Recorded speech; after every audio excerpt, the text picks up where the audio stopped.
آج یہ ملک غلامی کی طرف بڑھ رہا ہے۔ جس زمانے میں 1857 کی آزادی کی لڑائی ہوئی، کچھ لوگ تو عام ہیں شاید میری بات نہ سمجھ سکے، لیکن جو علماء ہیں، جو سمجھدار ہیں، میری باتوں کو سنیں۔ 1857 سے پہلے 1757 سے لے کر 1758 تک ہمارے بزرگوں نے آزادی کی لڑائی لڑی تھی، صرف اس نام پر کہ اس ملک کو انگریزوں کی غلامی سے آزاد کیا جائے۔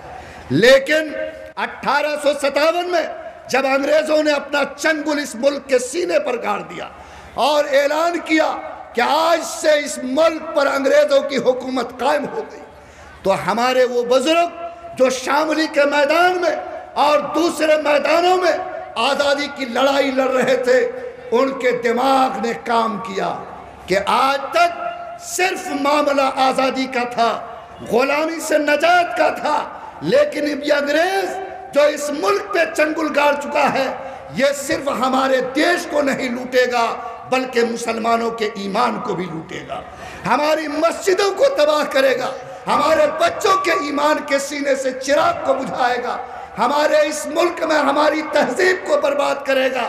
اس لیے ہمارے بزرگوں میں حضرت نانوتوی رحمت اللہ علیہ، اللہ ان کی قبروں کو نور سے بھر دے، جو بندہ ہاتھ میں ہتھیار لے کر کبھی شاملی کے میدان میں کھڑا تھا، اس کے فکر نے یہ صاف سمجھایا کہ آج اگر ایک طرف انگریزوں سے لڑنے کی ضرورت ہے تو دوسری طرف ضرورت یہ ہے کہ چاہے انار ہی کا درخت کیوں نہ ہو، اس کے نیچے اللہ کے کتاب کے پڑھانے کا انتظام کیا جائے۔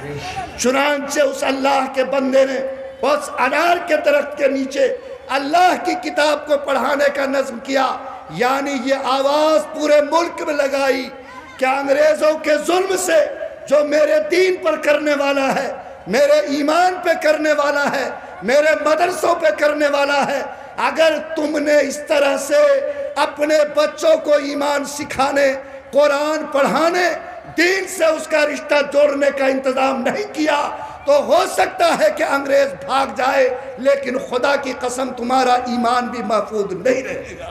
میرے بھائی، اگر اس اللہ کے بندے نے اس انار کے درخت کے نیچے ایک شاگرد اور ایک استاد سے ایک دینی ادارے کا آغاز کیا ہوا نہ ہوتا تو ہو سکتا ہے ملک آزاد ہو جاتا، لیکن شاید مسلمانوں کے چہرے کی شکل آج ایسی نہیں ہو سکتی تھی۔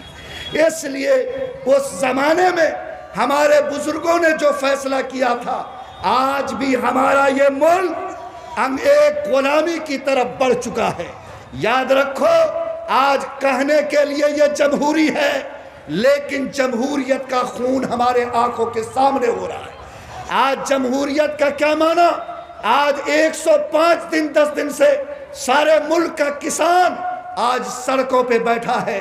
جمہوریت کا حق یہ تھا کہ جب پبلک کھڑی ہو جائے تو سرکار کو اس کی بات سننی چاہیے، لیکن سردی کی ٹھٹرتی ہوئی رات میں اتنا بڑا مجمع، اتنی بڑی تعداد آج سرکار سے انصاف کی دہائی کر رہی، لیکن آج یہ جمہوریت کی دہائی دینے والے آج اس کی آواز کو سننے کے لیے تیار نہیں ہے۔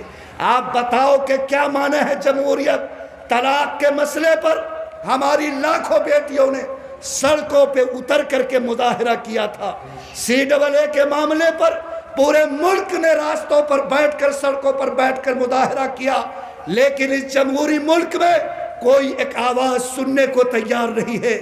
آپ بتاؤ انصاف سے کہ ڈیموکریسی کا کیا مطلب ہے، جمہوریت کا کیا مطلب ہے، اور کیا یہ جمہوریت کی روح آج اس ملک میں باقی ہے یا وہ اپنا کفن لپیٹ چکی ہے؟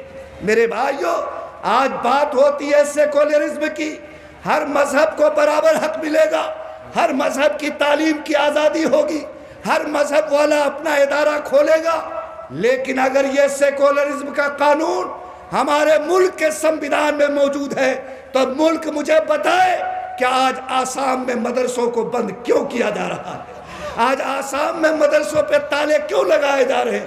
کیا یہی مطلب ہے سیکولر ہونے کا؟ کیا یہی مطلب ہے آئین کی پابندی کا؟ کیا یہی مطلب ہے سنویدھان کو ماننے کا؟ آپ اپنی آنکھوں سے منظر کو دیکھیے، اور سوچئے دل کی گہرائی میں کہ آج کے حالات آپ سے کیا کہہ رہے ہیں۔ کل تک لوگ پریشان ہوتا تھا، کہتا تھا کہ عدالت چلے جائیں گے، انصاف مل جائے گا، بولو کہتا تھا کہ نہیں کہتا تھا؟ لیکن آج 27 سال تک جو بابری مسجد کا مقدمہ CBI کی عدالت میں چلا، 34 لوگوں پر مقدمے تھے، دن کے اجالے میں بابری مسجد توڑی گئی، لیکن CBI کی عدالت نے 27 سال تک مقدمہ کی کارروائی چلانے کے بعد جو فیصلہ دیا، وہ فیصلہ یہ تھا کہ یہ 34 میں سے کوئی قصوروار نہیں ہے۔ آپ بتاؤ، کیا یہ مایوسی کا دن نہیں ہے؟ کیا آج کی تاریخ میں ایک مچلنے والا انسان آج جہاں سے انصاف کی امید لگایا تھا، کیا بولو وہ مایوس لوٹ رہا ہے کہ نہیں لوٹ رہا؟ کون ہے جو آپ کا آنسو پوچھے گا؟ کون ہے جو آپ کا سہارا بنے گا؟ کون ہے جو ملک میں آپ کو عزت سے جینے کا راستہ دے گا؟ کان کھول کر سنیے، سارے دروازے آہستہ آہستہ بند ہو رہے ہیں، ساری راہیں تنگ ہو رہی ہے۔ آج آپ کو دنیا آواز دے رہی ہے، کان کی پٹی کو کھولیے، آنکھ سے پردے کو اٹھائیے، اپنے دل کی کائی کو صاف کیجئے اور صاف سنیے۔ پیاس کہتی ہے کہ اب ریت نچوڑی جائے، پیاس کہتی ہے کہ اب ریت نچوڑی جائے، اپنے حصے میں سمندر نہیں ملنے والا، اپنے کعبے کی حفاظت ہمیں خود کرنی ہے، اب ابابیل کا لشکر نہیں آنے والا۔ یاد رکھو، اپنے سے کنواں کھود کر جب تک پانی پینے کی صلاحیت پیدا نہیں کرو گے، کوئی آپ کو پانی دینے والا نہیں ملے گا۔ یہ جذبہ پیدا کرو، یہ حوصلہ پیدا کرو، تمام طرح کی چھوٹی چھوٹی باتوں کو چھوڑ کر آج یہ 20 کروڑ مسلمان اگر عزت سے جینا چاہتا ہے تو طے کرے کہ جو ہمارے بڑوں نے ہماری بلندی کا راستہ بتایا، ہماری ترقی کا راستہ بتایا، ہم مضبوطی کے ساتھ اس پر کھڑے ہوں گے۔ ہمارا کپڑا پھٹا ہوگا، ہمارے گھر پہ چھپر ہوں گے، گھاس ہوں گے، میں ایک وقت کی روٹی کھاؤں گا، لیکن جس میدان میں میں کھڑا ہوں، خدا کی قسم، اپنے عزت کے لیے، اپنے ایمان کی حفاظت کے لیے کبھی اپنے بڑوں کی ہدایت پر عمل کرنے سے چوک نہیں سکتا ہوں۔ کیا بتائیے، اگر یہ سچائی ہے تو کیا ہمیں اپنے ہاتھ سے کنواں کھودنے کی ہمت کرنی چاہیے کہ نہیں کرنی چاہیے؟ ارے بولیے نا، چاہیے کہ نہیں؟ آج بھی یہ مسلمان ہفتہ میں 5 دن مچھلی نہیں کھائے گا تو لگتا ہے کہ پیٹ میں بیماری ہو جائے گی۔